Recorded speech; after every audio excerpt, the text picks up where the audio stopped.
I want to start with men's brains. All right? Now, men's brains are very unique. Men's brains are made up of little boxes. And we have a box for everything. We've got a box for the car. We've got a box for the money. We've got a box for the job. We've got a box for you. We've got a box for the kids. We've got a box for your mother somewhere in the basement. We got boxes everywhere. And the rule is, the boxes don't touch.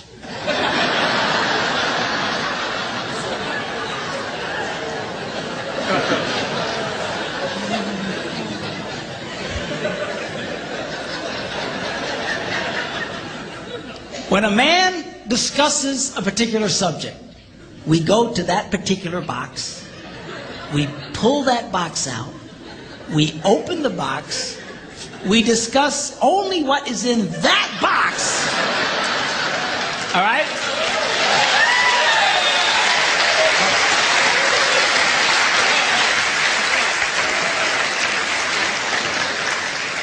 And then we close the box and put it away, being very, very careful not to touch any other boxes.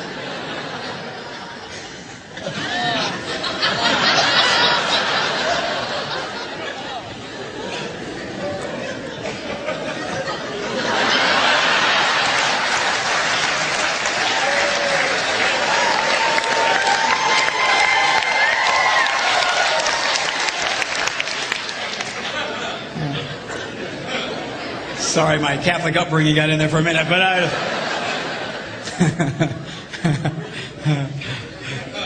I'm not a Catholic, but I went to Catholic school when I was little. I had a nun who taught on hell like she was born and raised there. I mean, I'll never forget it, but it did me good, actually. It was a good thing. Now, women's brains are very, very different from men's brains. Women's brains are made up of a big ball of wire. And everything is connected to everything. The money's connected to the car, and the car's connected to your job, and your kids are connected to your mother, and everything's connected to everything. And it's just like...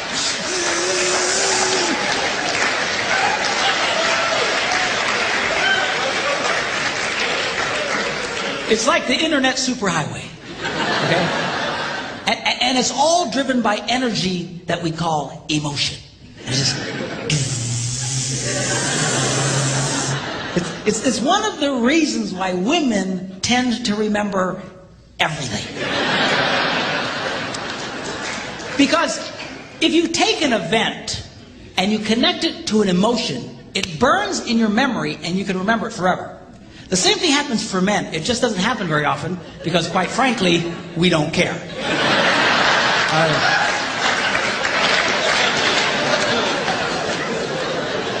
Women tend to care about everything. And she just loves it.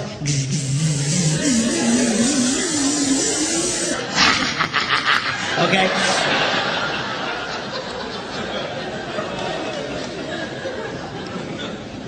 Now, men, we have a box in our brain that most women are not aware of. This particular box has nothing in it.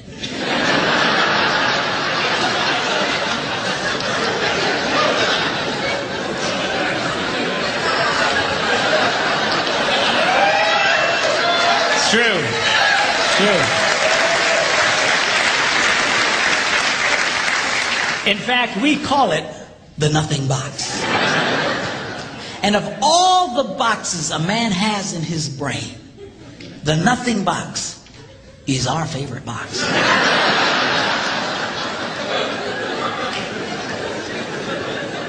If a man has a chance, he'll go to his nothing box every time. That's why a man can do something seemingly completely brain dead for hours on end. You know, like fishing.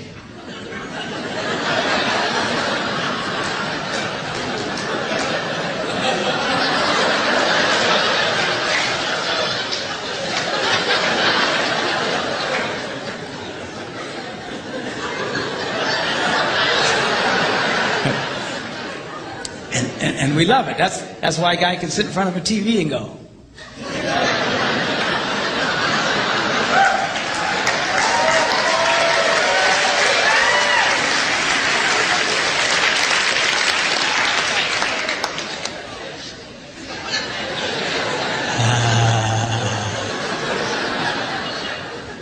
it glows. Of course, this drives our wives nuts because they'll come up and say, "Stop that! You can't possibly be watching anything!"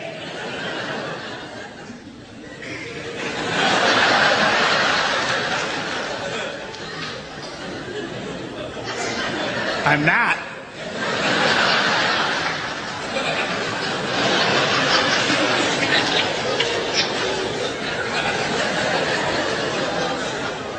Go away.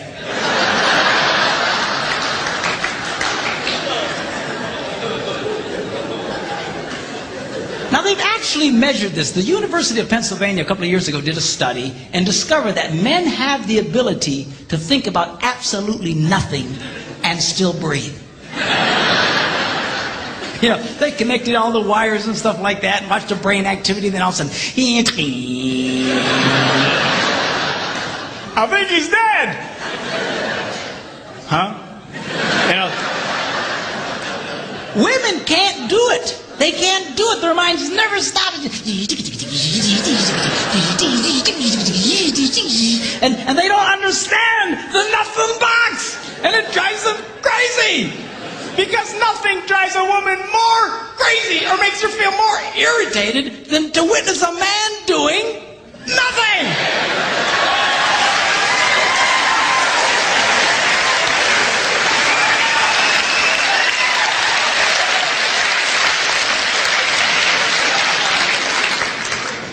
Now, one of the biggest revelations I get out of women is this whole nothing box issue. They just, everything's starting to make sense. And I've had women say, "Oh, it's nothing. Well, can I go in his nothing box with him?"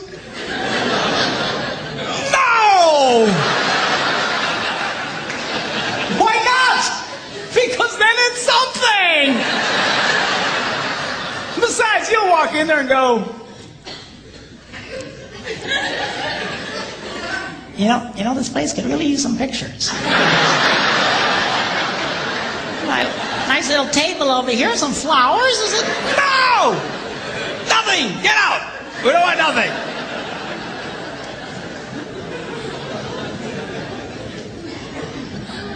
Now this handles the way men and women handle stress.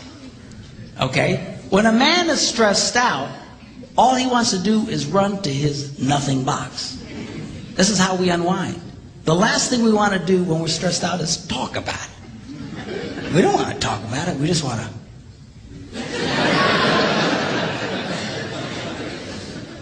Of course, it just drives her nuts, you know. A woman will see a man in that vegetative state and she'll come up and go,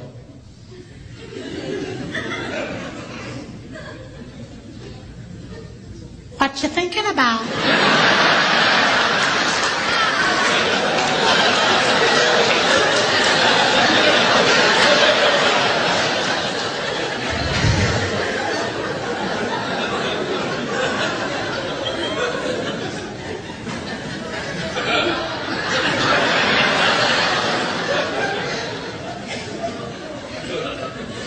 Nothing. We got anything about something? No, I was thinking about nothing. In fact, I was on a roll till you showed up. Go away. All right? Because that's how he handles stress. He just. Now, when a woman is stressed out, she has to talk about it.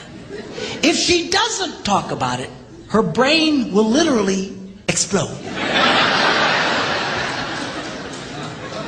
So she'll start just, "I don't know, my husband to do with this, not going to have to do that. You know, I never thought about this. My brother over here said me, and I know men who run from their wives when they do this. They do. I say, "Well, why do you run from her?" He says, "Because I don't know what to tell her."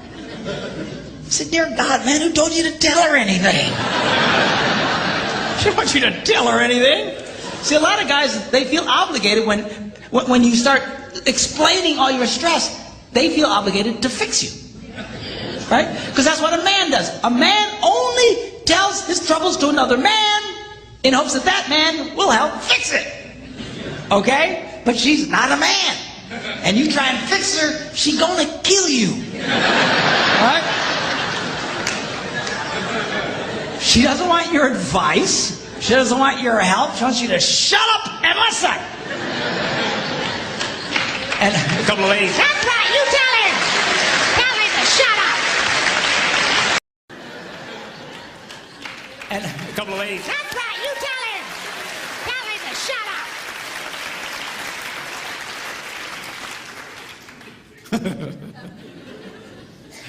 They like that. Now, I had one guy tell me, he said, man, if she just tell me how she feels. I said, she doesn't know yet. This is what he means. That's how she figures out how she feels, by connecting this wire to that wire, this wire, and so.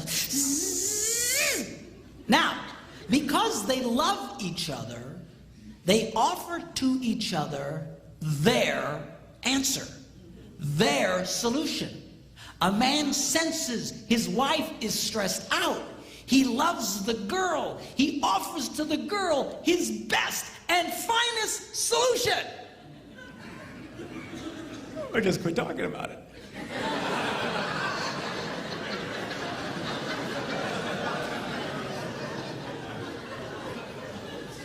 Just quit thinking about it. Yeah.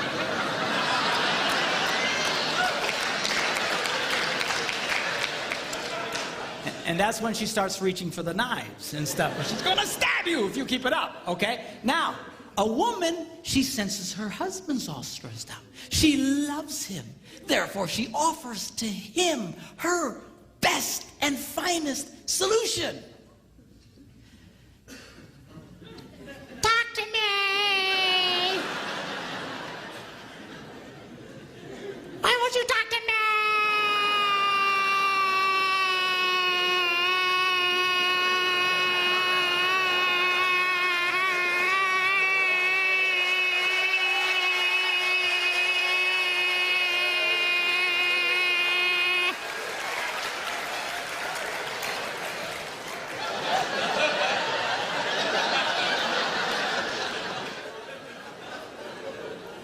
Go away. He doesn't want to talk to you. Leave him alone. He will not die. He's not a woman. All right? I know you've got to talk it through or you're going to be twisted inside. He's not like that. Leave the boy alone. You tell he's stressed out, just let him go to his nothing box. Just stay away. Stay away. Okay? And it's hard for us to understand that because we think so differently from each other. Now, not only does this affect the way that we respond in stress and stuff, the way our brains are wired also affects the way that we use words. Okay? Men tend to use less words than women. That's because the women have all the wires they're trying to connect, and they've got to explain each and every connection. Now, they say that if a man needs to speak 10,000 words in a day, a woman needs to speak 20,000. My wife says, that's because we gotta repeat everything we say.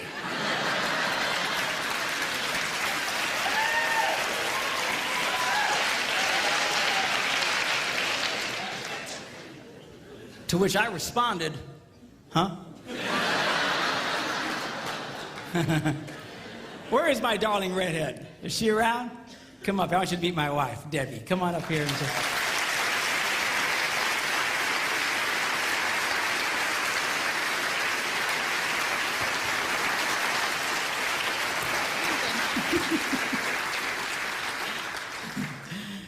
People say, well, doesn't she talk too? Nope. Not to you anyway. She talks to me, but she won't talk to you because she doesn't want to talk to you. That's all. Where's my tablet here? I want to show you something about the whole words thing. You know, they actually measured this. They went in and studied children and babies and found out, they actually went and took cameras and put them in nurseries and analyzed the pictures later. And they noticed the pictures of the little girls. Right from the get-go, their mouths are just going.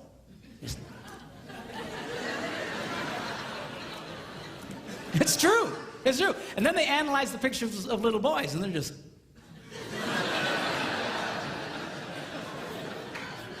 They're still thinking, what was that?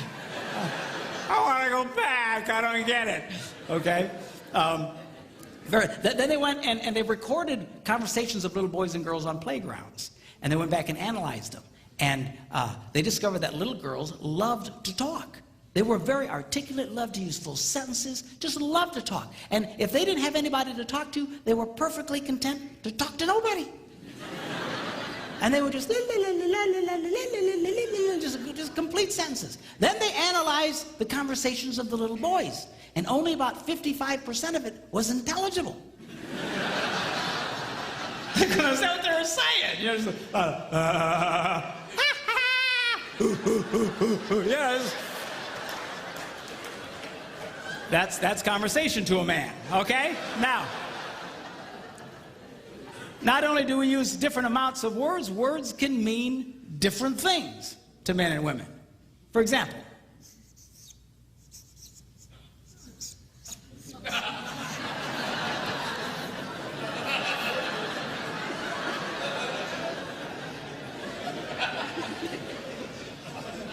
now to most men, 5 minutes means 5 minutes. To a lot of women, it can be an indefinite period of time. Are you ready yet? 5 more minutes!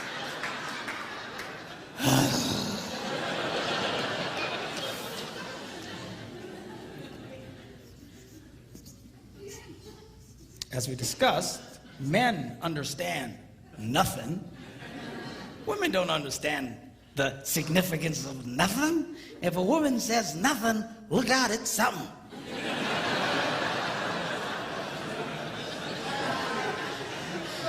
Oh, dude, man, I don't know what happened. What happened?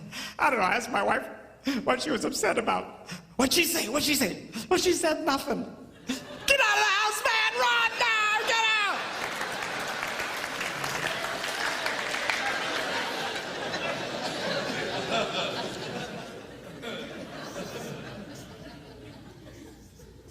Now, this is not a word, it's a vocalization. It's a sigh. Now, when a man sighs, it means everything is good with life. When a woman sighs, it means you are an idiot.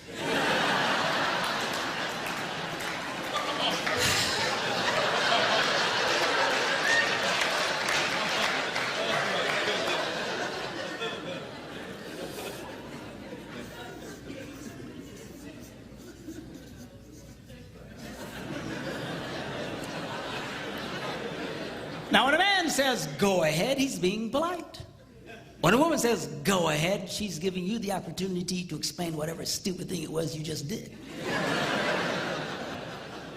But you need to be very careful in the explanation, because it's very likely to be followed by a sigh.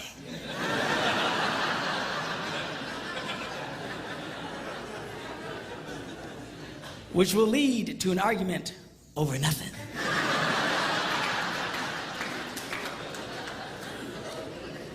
And then you ain't gonna have sex again for at least 5 minutes.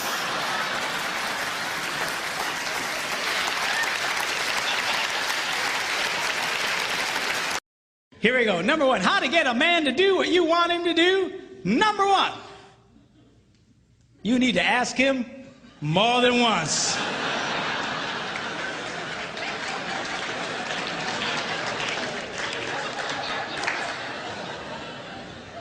Asking a man to do something once is like never having asked him to do it at all. Why is that? Men are always in such a take mode. We're constantly take. We compete taking. We're in business taking. We're just take. We're just in this take mode. And all of a sudden, his wife will say to him, honey, will you do such and such for me? And his left brain says to his right brain, you hear something.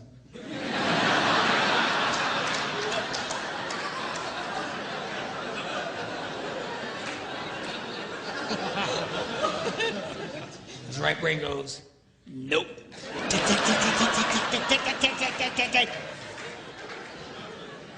It takes more than once to get through to the boy.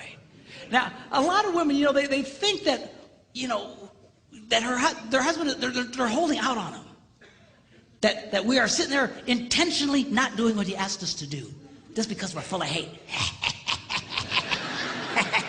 But I promise you, when you asked it, it went in one ear, spun around his nothing box, and shot out the other one. And he doesn't remember jack about what you said. Now, when I was first studying this, I thought, you know, this can't possibly be true. This has got to be inaccurate, because I'm married to a woman who has no problem asking me more than once. You know, she said, honey, will you do such and such for me? I go, no. Come on, sweetheart, do this for me. No. She says, come on. She's got the thing, she pats my cheeks. You're such a good husband. Do this thing for me. Okay, you know, and then I do it. So when I was first reading this, they were saying women only like to ask one time. I thought that can't possibly be true. And I remember I was in a church in Green Bay, Wisconsin at the time. I was one of several pastors at a large church there. And before service started, I thought, you know, I'm going to ask some ladies, because this can't possibly be right. So I quick came up to a lady. I said, let me ask you a question. She said, yeah. I said, do you have a hard time getting your husband to do stuff for you? She goes, Pastor, you have no idea. She says, I asked that man to paint the ceiling. That was back in October. It's March. He doesn't do it. He walks in every day. I mean, she's just getting mad telling me about it, okay? And I said, okay. I get it. But let me ask you a question. Because remember, I want to prove what I've just been reading wrong. I said, let me ask you a question. How many times did you ask him to do it? And she stared at me like a dog at a new dish.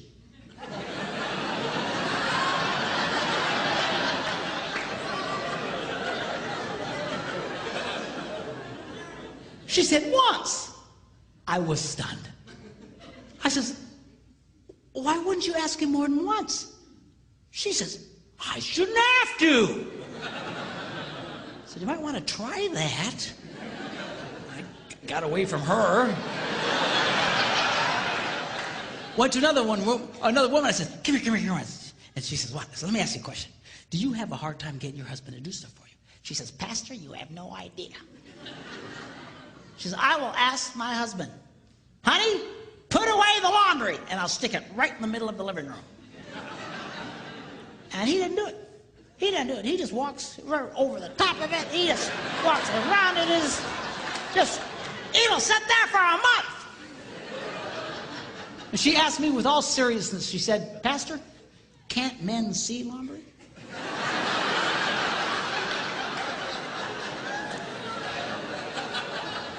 I said, yeah, we can see it. Just doesn't mean a whole lot to us. You know. So she's just getting angry, just tell me about it. So I said, okay, yeah, I get it. But let me ask you a question. How many times did you ask him to do it? And that same startled look. Once. I was amazed. I said, once? Why wouldn't you ask more than once? I shouldn't have to. Time was running out, church was going to start, and I grabbed another lady real quick. I said, come here. She says, what? She says, do you have a hard time getting your husband to do stuff for you? She says, Pastor, you have no... Apparently I'm a complete idiot because I have no ideas. But, yeah, no idea. And she goes on to start living out the horrible transgressions of her idiot husband. And I asked the same question, okay. But how many times do you ask him to do it? Once. I said, why? Why wouldn't you ask more than once? She says, I shouldn't have to. Ladies, are you listening to me? You have to.